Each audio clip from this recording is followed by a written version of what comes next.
예, CBS 라디오 박정현 판승부 2부 문을 열었습니다. 우리 애청자시라면 또 반가워하실 분을 오늘 또 초대했습니다. 한판 내부자들의 구용의 논설위원이 최근 책을 냈습니다. 해병대 최상병 사망 사고를 정면으로 다룬 책인데요. 돌아오지 못한 해병이라는 또 제목으로 신간이 나왔습니다. 그래서 그 내용도 듣고 또 어떻게 또 이 책을 쓰게 됐는지 직접 말씀 들어보겠습니다. 구용의 논설위원님 어서 오십시오. 네, 안녕하십니까. 오랜만입니다. 예, 그러니까요. 안녕하세요. 인사 예, 나눠주시고. 예, 영광입니다. 이렇게 같이 방송하게 돼서. 무슨 영광이에요? 한판 내부자들 식구인데 무슨 말씀이세요? 영광. 우리 의원님. 우리 진 장관님을 함께. 의원님. 예. 예. 자, 한판 내부자들의 우리 스타셨는데 이 또 돌아오지 못한 해병이라는 책을 쓰게 되셨어요. 어떻게 예. 쓰게 되셨는지 집필 동기부터? 사실 그 작년 이제 해병대 음. 사건 그러니까 7월 19일 날 최상병이 사망을 했죠. 예. 그렇게 되면서 저는 집단 항명 수교회라는 말에 정말 전율이 일었어요. 대한민국에서 2023년에 집단 항명 수교라는 게 있는가? 그래서 집단 항명 수교로 과연 처벌된 사례가 있는가를 한번 알아봤어요. 예. 근데 끝내 알아보지 못했어요. 아마 한국 전쟁 때나 있었는지는 모르겠어요. 근데 그거에 대한 판결이 하나도 없어요. 집단 항명 수교라는 범죄에 대해서. 그 당시 이제 집단 항명 수교라는 말에 너무 전율이 일었고, 그다음에 이제 8월 11일 날 작년이죠. 예. 작년 좀 돌려보면 그 박정훈 대령이 KBS 사사건건이라는 데에 처음으로 이제 그 출연을 하죠. 예, 출연을 하죠. 그래서 예. 이제 자기 입장을 약 40분 정도 이렇게 밝히는데 저분은 어떤 군인일까? 근데 나오는 그날 방송을 봐서는 굉장히 그 믿음직하더라고요. 첫 인상이. 그래서 저분이 얘기하는 게 어디까지 사실일까? 이런 좀 궁금증들이 굉장히 많이 생겼어요. 그래서 이 집단 항명 수교라는 것이 과연 왜 집단 항명 수교고 저분은 왜 저럴까라는 궁금증이 생기면서 가을쯤에는 이거를 한번 전말을 한번 다 이렇게 통으로, 그러니까 뭐 기자들이 지금 상당히 많이 노력해 가지고 많은 팩트를 발굴을 했어요. 정말로 이 예. 사건에는. 근데 이런 것들이 이제 단편 이렇게 팩트들이 나오니까 한번 전체로 통으로, 그러니까 최상병 사망부터 박정훈 대령 항명까지 예. 이야기를 전체로 하나로 좀 구성해 보는 것이 좋겠다. 그 이야기 속에서 맥락과 행간과 저간의 사정이 무엇인가를 넣지 않으면 예. 그 팩트만으로 이 사건들을 전체로 이야기가 힘들다. 이런 생각을 해서 사실 이 책을 쓰기 시작했던 것은 12월 말부터 이제 썼고요. 예. 근데 우여곡절 뭐 노심초사 전전긍긍 하면서 겨우 한 5월 10일쯤 이렇게 이제 이야기를 정리했는데 정말 노심초사가 많았습니다. 왜냐하면 이게 너무 살아 움직이는 사건이고 시시각각 변하기 때문에 예.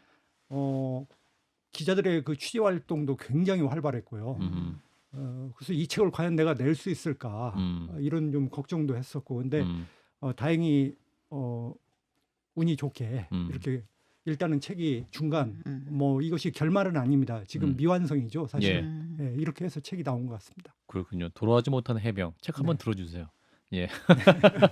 우리 구독자님도 굉장히 어떻게 생겼는지 궁금하실 것 같아서. 예. 이제 제목을 정한 이유는 뭐냐면 돌아오지 못한 해병. 예, 7월 19일이면 이제 최상병 일주기 아닙니까? 예. 이제 한 달밖에 안 남았는데 사실은 저는 출판사에 대통령의 경로로 돌직구를 하자. 이렇게 사실은 좀 그거 아니면 책 제목을 예, 대통령의 경로. 예, 그거 아니면 정직한 해병 이렇게 두 가지를 제안했는데 이제 출판사에서 예. 지금 근본적으로 이 사건이 이제 출발한 게 결국 돌아오지 못한 최상병 때문에 예. 이 사건이 빚어진 거 아니냐. 이렇게 해서 이제 일주기도 다가오고 하니까 예. 이렇게 제목으로 좀 정리를 했습니다. 예. 전 저 제목을 보면서 옛날에 영화가 있었어요. 그런 얘기 좀 예, 돌아오지 않는 해병이라는 한국 전쟁 때 해병대의 이야기를 한 영화인데 그 이만희 감독이 감독한 옛날 영화예요. 네. 네. 예. 근데 제목을 정하면서도 사실 참 안타깝습니다. 왜냐하면 최상병 부모님 지금도 그 기자들을 안 만나시거든요. 예. 그리고 이제 저희들도 만나려고 해도 이렇게 계속 접촉할 수 없는 게 아무래도 이제 외상후 증후군 2차 네, 네, 스트레스가 있는데 저희들이 그것도 도리는 아니잖아요. 예, 근데 예. 최근에 이제 최상병 그 어머님이 음. 해병대 사령부를 통해서 이제 입장을 예. 일주기가 다가오니까 아직도 지금 사건은 지지부진하고 하니까 이제 입장을 밝히셨는데 저는 최상병 어머님이 그 쓰신 편지를 혹시 보셨는지 모르겠지만 그 편지가 1차 편지가 아니라고 생각이 돼요. 가공이 된 편지라고 봐요. 누군가가 원래 최상병 어머님의 모든 감정과 어떤 그 지금의 심경을 그대로 담은 게 아니고 구술을 해주셨는지 아니면 최상병 어머님이 한번 쓰셨는지는 모르겠지만 누군가 그것을 다듬어서 굉장히 좀 드라이하게 하려고 그렇게 편지를 일단 공개하지 않았나 싶고 그래서 사건이 이렇게 지지부진하고 정말 그 계속해서 이렇게 진실이 묻힌다면 아마 최상병 부모님이 조만간 2차 편지. 예, 뭐 편지가 됐든 뭐든 간에 일주기를 맞이해서 뭔가 그 어머님 아버님의 그 솔직한 얘기들을 하시지 않을까 그런 생각이 듭니다. 제가 확신할 수는 없지만 그런 생각이 들어요. 책 내용을 좀 들어가 보면 네. 이제 우리 고영애 기자가 이제 쓰신 내용 61페이지에 이런 내용이 있습니다. 이 모든 부조리의 시작은 대통령의 경로라고 할 수 있다라는 부분이 있는데 오늘 또 박정훈 전 수사단장이 오늘 입법 청문회에 나와가지고 대통령을 겨냥한 발언으로 한 사람의 경로로 모든 것이 엉망이 됐다라는 발언이 있었죠. 그러니까 우리 구영애 논설위원과 박정훈 대령의 시각이 좀 일치하는 듯한. 이 말이 그러니까요. 저도 지금 적어왔는데 예. 오늘 그 청문회에서 한마디를 꼽으라고 한다면 예. 저는 이 말이라고 봐요. 한 사람의 경로로 수많은 사람이 범죄자가 됐다. 이제 뒤에 또 엉망진창이 됐다 이렇게 붙어 있는데 지금 오늘도 청문회를 보면서 제가 느낀 건 뭐냐면 아직도 2023년에 7월 8월을 뱅뱅 돌고 있다 우리가. 1년 전. 1년이 지금 다 오는데 한 발도 나가지 못하고 청문회도 그때 그 8월 달에 이제 국회 운영위라든지 국방위라든지 열렸지만은 거기에서 한 발도 못 나가고 있다. 다만 오늘 이제 그 박정훈 대령이 직접 나와서 이제 국민들에게 직접 설명할 기회가 비로소 있었다는 점이 이제 작년과 다른 점인데 참 너무 안타깝더라고요. 그리고 사실은 지금 국민들이 궁금해하는 것은 이제 대통령 경로가 이게 뭐 사실이냐 아니냐 이런 것은 이미 지나간 얘기라고 봐요. 사실상 경로한 건 맞다라고. 경로가 맞죠. 왜냐하면 그건 이 사령관도 공수처에서 진술을 했고 또 그 사령관이 한 자리에서 박정훈 대령한테만 그 얘기를 한 게 아니라 다음 날에 그 다른 참모들한테도 얘기를 했거든요. 예. 뭐 이윤세 공보정훈실장이라든지 해병대 그 방첩대장이라든지 예. 이런 분들에게 얘기를 했기 때문에 뭐 그렇다고 한다면은 김기현 사령관이 거짓말을 지어낸 셈인데 예, 그렇지는 않은 것 같아요. 그래서 이것이 더 이상 뭐 경로가 사실이냐 아니냐 이것은 의미가 없고 예. 지금 이제 저희들에게 던져진 질문은 뭐냐면 예. 도대체 왜 경로를 하셔가지고 그렇게 하셨습니까? 예, 이렇게까지 해병대 조직을 이렇게 박살내야 할 정도로 예. 이 사건이 이렇게 돼야 되는 거냐라는 하나의 질문이 있고 두 번째 질문은 왜 도대체 당시에 박정훈 대령을 집단항명 수괴라는 혐의로 누가 왜 그 혐의로 지시를 내려서 이 수사를 하게 됐냐. 왜냐하면 우리가 이제 중요한 날이 좀 진전을 시켜보면 이제 8월 2일이에요. 물론 7월 31일 날 2차 보류를 시키는 것도 중요하지만 작년 7월 31일이라고 그 8월 2일이 이제 큰 사건의 두 축인데 8월 2일 날 뭐 전에도 말했지만은 그 대통령이 이미 3번 전화한 게 나왔잖아요. 오후 그 12시 이후에. 우즈벡에서. 예. 근데 이 집단항명 수괴라는 것으로 입건을 하려면은 그 어떤 우리가 입건 조치를 한다는 것은 인지 보고 수사기관에서 이제 사건을 인지하게 되는 거죠. 이게 범죄 혐의가 있겠다 싶어서 이제 인지를 하게 되는 거잖아요. 예.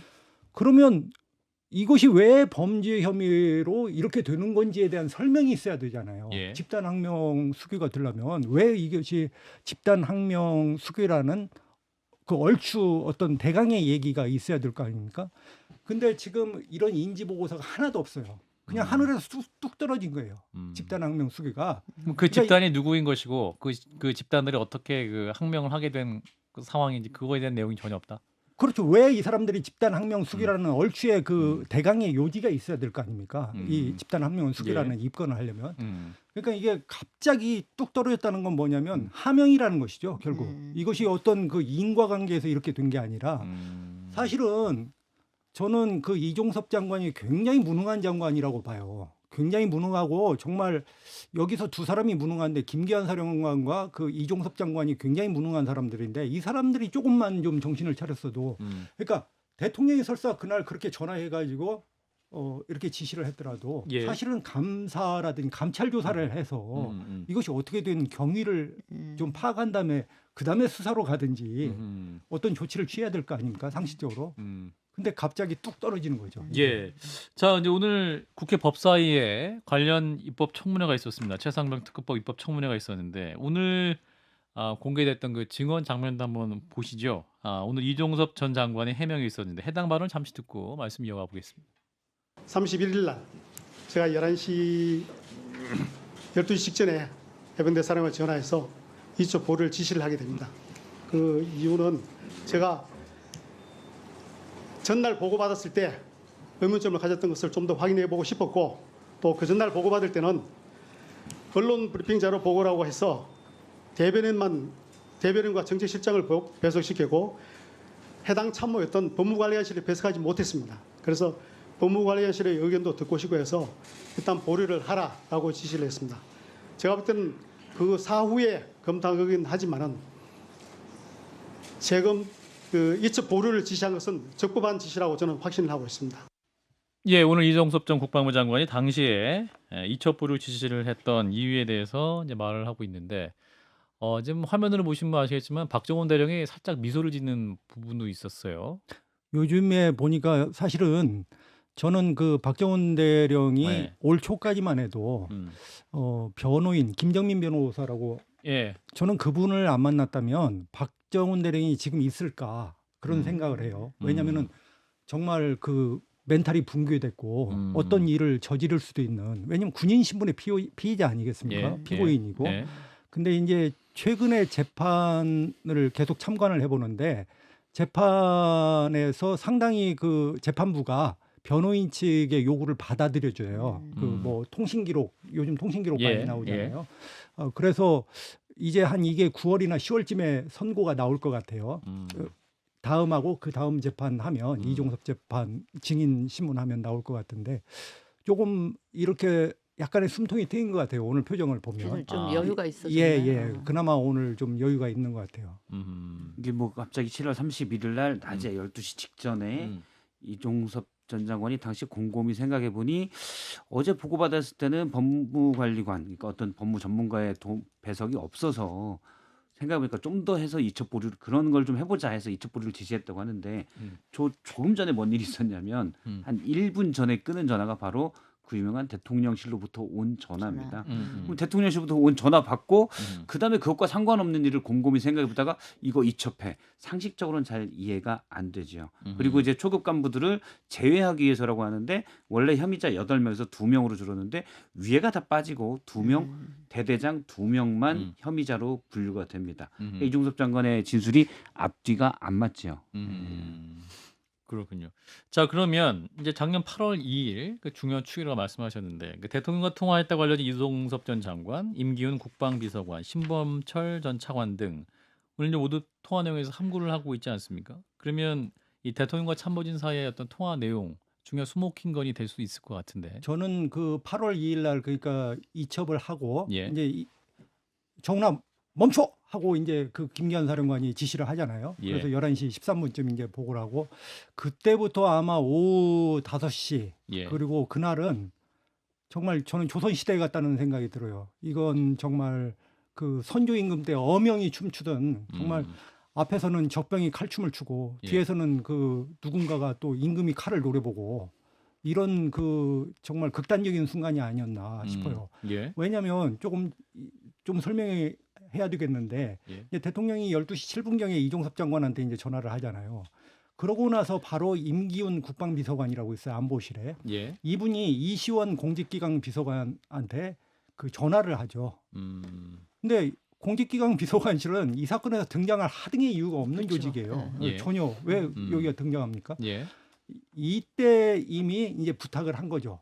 저 경북 경찰에 연락을 해가지고 그 수사부장하고 법무관리관하고 이제 연결을 시켜줘서 수사 기록을 빨리 어떻게 이첩을 회수하도록 해라. 예. 이게 이제 12시 14분부터 들어가는 거예요. 이렇게 해가지고 들어가서 이제 1시 45분쯤 유재훈 법무관리관이 경북경찰청의 수사부장한테 전화를 하죠. 예. 전화를 하니까 이미 경북경찰청 수사부장이 전화가 왔었어요. 근데 못 받았어요. 그래서 다시 콜백을 해가지고 기다리고 있는 거예요. 이미 그 경찰청 국가수사본부를 통해서 이미 갔기 때문에 그렇게 해가지고 근데 그 자리에 유재은 법무관리관도 있고 김동혁 국방부 검찰단장도 있고 차관도 있고 이미 회의를 하고 있는 중에 서너 명이 3명인지는 모르겠습니다만은 3명이 그 자리에서 수사부장하고 통화를 하는 거예요. 유재은이 대표해서 경북경찰청 수사부장과 그렇게 해가지고 이제 돌아오고 8월 그다음에 이제 그 2시 반쯤에는 김동혁 검찰단장이 긴급 회의를 시작하죠. 그래가지고 2개 팀으로 나누죠. 하나는 화성봉담의 해병대 사령부로 저 김기환 사령관을 수사하러 한 팀을 자기하고 한 팀이 가고 또 한 명은 공군 수사관 출신 수사관을 통해서 경북경찰청에 가서 이제 자료를 회수해오라고 해서 예. 김동혁 검찰단장은 5시에 화성에 도착하고 저기 경북 경찰청에는 7시에 도착해서 이제 이렇게 가져오는 거 아닙니까? 그리고 그날 또 대통령이 4시 제가 정확히 기억은 안 나는데 4시 넘어서 신범철 차관한테 그 전화를 하잖아요. 한 통. 신범철 차관이 오늘 그 아까 청문회를 입법 청문회를 하다 보니까 기록 회수에 대해서 뭐 전화를 했다. 이게 딱 떨어지게 얘기는 않는데 그 얘기를 하더라고요. 예. 아 그러면 그게 10초 전화거든요. 신범철 차관이 4시 몇 분에 10초에 끊었다는 건데 예. 아 이것은 그러면 대통령이 아마도 야 기록은 회수했냐 물어봤을 것으로 추정되는 이 전화거든요. 그러니까 대통령이 국방비서관, 공직기강비서관, 차관, 국방정관 불과 한 5시간 사이에 다 전화를 돌립니다. 이게 저 엄형이 아니라면 법치주의 국가인데 법치주의는 뭡니까? 헌법과 법률에 의해서 국군 통수권자지만 법률을 집행하는 거 아닙니까? 예. 근데 대통령이 사방팔방으로 북치고 장구치고 다 한 거예요. 5시간 동안. 도대체 이게 나라를 운영하는 시스템인지 이 부분이 이제 앞으로 핵심으로 좀 규명이 될 부분인데 이건 조선시대 같아요. 저는 정말 이런 기분 제가 뭐 증거를 대라면 없지만은 지금에 나온 어떤 정황 증거라든지 사실들이라든지 이런 걸 종합해 보면 이건 엄형입니다. 그냥 임금입니다. 임금. 이건 근데 대통령이 제가 아니고. 국민의 입장에서 예. 아니 대통령께서 도대체 무엇을 위해서 이러한 무리수를 이런 궁금증이 바로 생길 수밖에 없는 거죠. 저는 결국에 결과를 알면 왠지 그런 생각이 들어요. 굉장히 허망할 것이다. 아 국민들 입장에서 나중에 이제 반드시 특검을 통해서 규명이 돼야 되겠지만 그냥 제 예견상은 이게 두 가지잖아요. 결국에 단순 경로. 그러니까 대통령이 평소에 법을 잘 알고 우리 대통령의 특기가 뭡니까? 벌집 쑤시는 거 아니에요. 전문가도 아니고 119 구급대도 아닌데 네, 그냥 벌집 쑤시는 거잖아요. 특수부 수사통이었다라고 표현하겠습니다. 네. 예, 예. 아니 왜냐면 공을 던져놓고 가서 그다음에 골을 넣는 분이잖아요. 의대나 뭐 이런 부분도 그렇고 어떤 그 치밀하게 전략을 생각해서 하시는 분이 아니잖아요. 그러니까 이런 분이니까 그리고 화를 잘 내시고 우리가 뭐 누구나 다 잘 저도 법조를 오래 했으니까 화를 내시는 건 뭐 너무 잘 알거든요. 그래서 단순 경로 해가지고 했다. 예를 들어서 대통령이 법도 예. 많이 알고 본인이 이제 잘 아시니까 검사로서 훌륭하셨으니까요. 예. 그렇다고 하더라도 과연 이렇게 해병대 임성근이라는 일사단장 때문에 이렇게까지 할 일인가? 그러니까 오늘 이게- 이제 조국혁신당 박은정 의원이 공개한 자료를 보면 당일날 8월 2일 하루 동안에 대통령이 이종섭 장관에게는 3통, 그리고 신범철 차관에게는 1통, 그리고 임기훈 국방비서관에게 1통 전화했다. 뭐 이게 좀 드러난 것인데 지금 또 오늘 그 공개된 그 박균태 그 의원이 공개한 자료를 보면 이제 고석 변호사라는 이름이 등장하고 김태효 비서관의 이름이 등장하고 또 이종호라는 인물이 등장합니다. 그러면서 이제 임성근 사단장과 이분이 연관이 있다. 그래서 어떤 대통령이 이렇게까지 경로했던 이유는 이러한 연결고리가 있었던 것이 아니냐 이런 추측이 있는데 구영인 논설위원께서 이 세 분에 대한 취재는 하신 게 있습니까? 그 중에 뭐 다른 두 분은 별로 의미가 없는 것 같고 아, 그런가요? 사실은 이제 고석 전 장군인데 예. 이분이 이제 국방부의 법무관 출신이란 말이죠. 예. 그 육사 출신이 이제 법무관인데 대통령의 사법연수원 동기라고 지금 자료에 그렇죠. 나와 있습니다. 그래서 용인의 그 예. 부승찬 의원인가요? 예. 부승찬 의원한테 예, 졌죠. 같이 했었죠. 음. 근데 예전에 이 국방부 검찰단이 참 달랐는데 조직 구조가 이제 바뀐 게 육사 출신 그 법무관들의 어떤 세력화가 앞으로 저는 문제가 될 것 같아요. 왜냐하면 예전에 노스쿨이 없을 때 국방 육군사관학교에서 문과가 있고 이과가 있다고 하더라고요. 예. 저 처음 들었는데 그 문과에서 1등에서 5등은 서울대로 이렇게 위탁 교육을 시켰대요. 예. 서울대 법대로. 예. 그리고 이과에서 뭐 1등, 5등은 정확한지는 모르겠습니다. 제가 들은 얘기인데 예. 이과의 1등, 5등은 서울대 의대로 보냈다는 거예요. 그러면 의사들은 그 의대는 거의 의사 자격증을 따온대요. 근데 그 이 사법고시는 3년에 하나씩 나온다는 거예요. 물론 지금은 이제 노스쿨로 됐으니까 다 노스쿨 출신을 지금은 해요. 이제 옛날 얘기인데 사실은 그래서 고석 그분이 이제 그 출신이고 김동혁 그분도 그분 출신이에요. 그러니까 이분들 사이에는 군에서 굉장히 자기들이 초엘리트라는 의식이 굉장히 강하다는 거예요. 고석이라는 분은 국방부 고등군사법원장이었고. 예, 그리고 대통령 친구 아닙니까? 예. 그러니까 이런 것들을 지금 대통령이 뭐 물어봤는지 아니면 이분이 했는지 지금 증거는 없으니까 그 의견을 구한 다음에 이게 이렇게 됐다라는 게 지금의 이제 저 설이라고 해야 되나 그런 추측이죠, 의심이죠, 예. 의혹들이 지금 있는 거죠. 의혹이죠. 어디까지나. 예. 예. 예. 그 자, 그러면 이제 1장에 그 비극의 씨앗에서 이런 내용이 있네요. 해병대 주목구구식 임명구조 이 문제를 지적하셨는데 어떤 차원에서 이 문제를 말씀하셨던 겁니까? 그러니까 저는 임성근 사단장하고 제가 사실 25분 통화를 한 기록을 가지고 있어요. 근데 제가 임성근 사단장하고 보도를 안 하기로 하고 아하. 어, 비보도 전제로 대화를 예, 하셨다. 대화를 나눈 건데 예. 저한테 400페이지에 걸쳐서 이렇게 그 자료. 예, 자료를 보냈더라고요. 그래서 제가 깜짝 놀랐어요. 왜 보냈지? 그래서 이제 전화를 했어요. 그랬더니 평소에 해병대 칼럼을 쓰시길래 참고하라고 이렇게 해서 이제 비보도를 전제로 이렇게 했는데 사실은 저는 임성근 사단장이 그게 오늘도 뭐 작전 지도, 작전 지휘 참 말장난 같은데 이런 것들을 하는데 저는 임성근 사단장이 7월 18일도 그 예천에 가고 7월 19일도 가거든요. 굳이 왜 전시 작전 독재권이 없는데 거기를 그렇게 매일 가면서 이렇게까지 현지에서 작전 지도를 해야 되는가?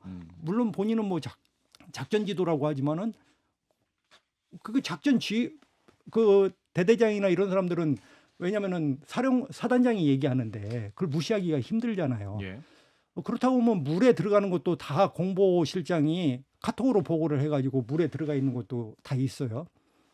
근데 이분은 그러면 물을 봤으면 먼저 구명조끼나 이런 걸 좀 안전장구를 생각을 하셔야 될 거 아니에요. 예. 근데 안전장구는 생각 안 하시고 빨간 조끼 입어라. 해병대. 복장이 왜 그러냐. 너네 그 뭐 기강이 빠져 있다. 이런 얘기들만 하시거든요. 이틀 이렇게 7월 19일 날 이제 사고가 일어난 18일 날도 이제 18일 날 그렇고 예. 19일 날은 이제 아침에 그 가려고 했었죠. 예. 근데 이제 최상병이 사망하는 바람에 그러니까 그 사진을 보면서 왜냐면 제가 내성천 가봤는데 이게 내성천이 그 수풀이 뭐라고 억새라고 해야 되나 뭐 수풀이 있어요. 그리고 이제 그 강물이 흐르는 모래바닥이 있고 예. 그 모래바닥이라는 게 당시 이제 비가 엄청 왔으니까 안 보이고 흙탕물이잖아요. 그러니까 사실은 어디가 수변이고 어디가 수중인지도 사실은 표가 나는 데도 있고 표가 나지 않는 데도 있어요. 강이 굉장히 위험해 보였다. 길고 한마디로. 하니까.